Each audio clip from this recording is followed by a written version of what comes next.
Hypersonic missile শব্দের চেয়ে ৫ গুণ বেশি গতিসম্পন্ন এই মিসাইল আটকানোর সাধ্য এখন পর্যন্ত কোনো অ্যান্টি মিসাইল সিস্টেমের নেই। এখন পর্যন্ত বিশ্বের মাত্র কয়েকটি দেশের হাতে রয়েছে এই ধরনের মিসাইল। ইসরায়েলের চিরশত্রু ইরানের কাছেও রয়েছে হাইপারসনিক ক্ষেপণাস্ত্র। তবে সম্ভবত ইসরায়েলের জন্য সবচেয়ে ভয়ঙ্কর ঘটনা ঘটেছে রোববার।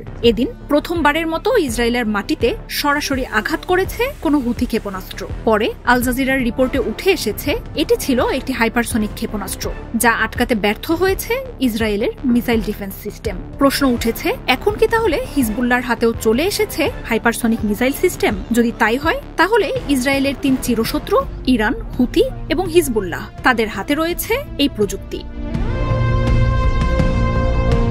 ইয়েমেনের হুথি, লেবাননের হিজবুল্লাহ ও ইরানের সাথে সর্বাত্মক যুদ্ধে জড়িয়ে পড়লে একদিনেই ধুলোয় মিশে যেতে পারে ইসরায়েল। আর এতদিনে সেই বিপদ টের পাচ্ছেন নেতানিয়াহু। গাজায় যুদ্ধ শুরুর প্রতিবাদে ইসরায়েলের বিরুদ্ধে শুরু থেকেই হামলা অব্যাহত রেখেছে ইয়েমেনের হুথি গোষ্ঠী। এতদিন একের পর এক আক্রমণে ইসরায়েল সীমান্ত ও লোহিত সাগরে আতঙ্ক ছড়িয়ে এবার ইসরায়েলের প্রাণকেন্দ্রে হামলায় নিজেদের শক্তির জানান দিল হুথি গোষ্ঠী।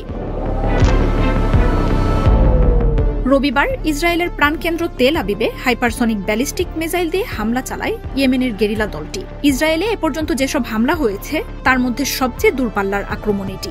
২০০০ কিলোমিটারের বেশি পথ পাড়ি দিয়ে ইসরায়েলের প্রাণকেন্দ্রে পৌঁছে যায় ক্ষেপণাস্ত্রটি। তেল আবিবের আকাশসীমা অতিক্রম করলেও ইসরায়েলের আকাশ প্রতিরক্ষা ব্যবস্থা ঠেকাতে পারেনি আক্রমণ।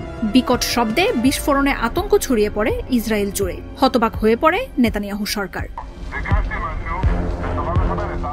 প্রথমবারের মতো হাইপারসনিক ব্যালিস্টিক ক্ষেপণাস্ত্রের এমন হামলায় শুধু ইসরায়েল নয়, কেঁপে উঠেছে যুক্তরাষ্ট্র সহ গোটা পশ্চিমা বিশ্ব। নেতানিয়াহুর দেশের নিরাপত্তায় পশ্চিমারা প্রতি বছর নিজেদের সবচেয়ে অত্যাধুনিক প্রযুক্তি ও প্রতিরক্ষা সরঞ্জাম পাঠায়। এসব প্রতিরক্ষাকে ফাঁকি দিয়ে হুথিদের কাছে থাকা ক্ষেপণাস্ত্র কিভাবে ইসরায়েলে প্রবেশ করেছে তাই নিয়ে শুরু হয়েছে হুলস্থুল। হুথিদের পক্ষ থেকে এক বার্তায় জানানো হয়, হাইপারসনিক মিসাইলটি ২০টি অ্যান্টি মিসাইল ফাঁকি দিয়ে ইসরায়েলে প্রবেশ করে। ৬৫০ কেজি বিস্ফোরক বহনে সক্ষম ক্ষেপণাস্ত্রটি ইয়েমেন থেকে ইসরায়েল পর্যন্ত পৌঁছাতে মাত্র ১২ থেকে ১৫ মিনিট সময় নেয়। ইসরায়েলকে লক্ষ্য করে আসা ক্ষেপণাস্ত্র শনাক্তে যুক্তরাষ্ট্র ও ইসরায়েলে বেশ কিছু স্যাটেলাইট, লোহিত সাগরে মার্কিন নৌঘাঁটি বা তাপমাত্রা শনাক্ত করা আমেরিকার মিসাইল ওয়ার্নিং স্যাটেলাইটে ধরা পড়ার কথা থাকলেও সবগুলোকে ফাঁকি দেয় হুথিদের এই ক্ষেপণাস্ত্র। রবিবার হুথি হামলার পর ইসরায়েলে ব্যাপক হামলা চালায় লেবাননের হিজবুল্লাহ গোষ্ঠীও। দেশটির গোলান মালভূমি মেটুলা সীমান্তে বিস্ফোরিত হয় একের পর এক ড্রোন। হুথি ও হিজবুল্লাহর এমন জোরালো হামলার পর প্রশ্ন উঠছে, মুখে বললেও আসলে কতটা নিরাপদ ইসরায়েল? ইয়েমেনে হুথিদের ক্ষেপণাস্ত্র তৈরির কোনো কারখানা নেই। হুথি অস্ত্রের প্রায় সবটাই যোগান দেয় ইরান। ইয়েমেনে তুফান নামে পরিচিত মিসাইলটি আসলে ইরানের ঘাদির মিসাইল, যা তেহরানের শাহাব ৩ মিসাইলেরই উন্নত সংস্করণ।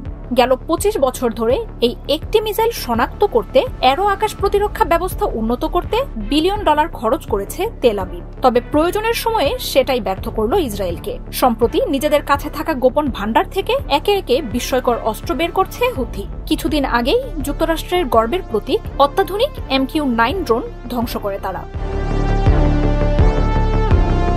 এছাড়াও লেবানন সীমান্তে প্রায় প্রতিদিনই হিজবুল্লাহ ও ইসরায়েলি বাহিনীর মধ্যে হামলা পাল্টা হামলা চলে। বিশেষজ্ঞরা বলছেন, হিজবুল্লাহ বাহিনীর কাছে রয়েছে অত্যাধুনিক প্রযুক্তির এক বিশাল অস্ত্র ভান্ডার, যার মধ্যে unguided Falaq rocket, artillery rocket, anti aircraft, anti tank ও anti ship missile, kamikaze drone. ইরানের দেয়া ব্যালিস্টিক মিসাইলও রয়েছে এই তালিকায়। তেল আবিবে আঘাত হানতে সক্ষম এসব মিসাইল এখনো ব্যবহারই করেনি হিজবুল্লাহ। যুক্তরাষ্ট্রের ইন্টেলিজেন্স সংস্থাগুলোর হিসেবে হিজবুল্লাহ বাহিনীর রয়েছে ১.৫ লাখের বেশি রকেট ও মিসাইলের সম্ভার। ইসরায়েলের প্রত্যেকটি কোণ তাদের মিসাইলের আওতায় বলে জানিয়েছে হিজবুল্লাহ।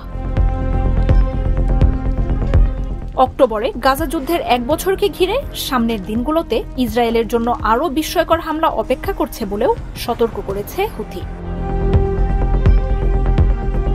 মার্জিয়া উপমা, ৭১।